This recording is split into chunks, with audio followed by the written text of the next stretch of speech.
जरा सोचिए, जंगल के राजा शेर का रोमांस सिर्फ 20 सेकंड का होता है, फिर वो ऐसे अलग हो जाता है जैसे कुछ हुआ ही ना हो। ये रोमांसन का टाइमिंग छोटा जरूर है, लेकिन शेर और शेरनी एक ही दिन में 40 बार तक रोमांस करते हैं और ये सिलसिला 4 से 5 दिन तक लगातार चलता है। इसके बीच न खाना, न नींद, न आराम, बस यही एक काम ही शेर और शेरनी करते रहते हैं। क्या इतना ज्यादा रोमांस करना शेर की मजबूरी है? कुदरत ने जंगल के राजा शेर को ऐसी अजीब मजबूरी क्यों दी है? असली वजह सुनकर आपके होश उड़ जाएंगे। सबसे पहले शेर का थोड़े गुप्त राज समझ लेते हैं। शेर अकेले नहीं रहते, वो प्राइड यानी समूह में रहते हैं। एक प्राइड में 5 से 10 शेरनियां, उनके बच्चे और 2 से 3 नर शेर होते हैं। और कमाल देखिए, सारी शेरनियां आपस में रिश्तेदार होती हैं, माँ, बहनें, मौसी, बेटियां। शेरनी अपनी जिंदगी भर एक ही प्राइड में रहती है, लेकिन नर शेर, उन्हें 3 साल की उम्र में प्राइड से निकाल दिया जाता है।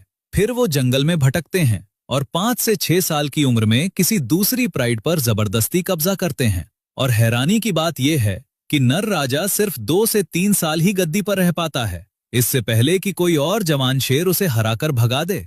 अब आते हैं उस शॉकिंग कहानी पर जिसके लिए आप आए हैं। शेरनी का गर्भधारण साइकिल, जिसे एस्ट्रस कहते हैं, हर 16 दिन में आता है और सिर्फ 4 से 7 दिन तक रहता है।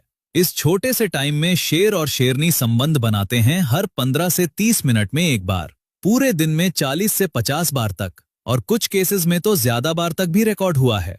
हर सेशन सिर्फ 15 से 21 सेकंड का होता है और ये सिलसिला 4 से 5 दिन तक लगातार चलता है। उस वक्त न खाना, न आराम, बस यही काम।